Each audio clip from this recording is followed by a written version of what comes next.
Já jsem otce ani máti předtím pořádně neviděl, jak je rok dlouhej. A najednou se můžou posrat. Co ten Fafa? Dostane se z toho. Musíte ho z toho vysekat, ty a ten tvůj kámoš policajt. Tata mi vzal mobil i iPad. Nemusím jí ani napsat. Jdi do prdele! Ty, matka i fotr! Mým kámošům budete říkat, že jsou grázlové, ale jsou to 100krát lepší lidi než vy všichni dohromady! Táhni do prdele!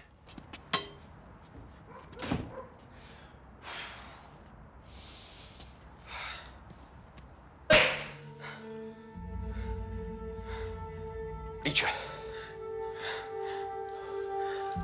Už letím. Ahoj. Tak a večer Brnka.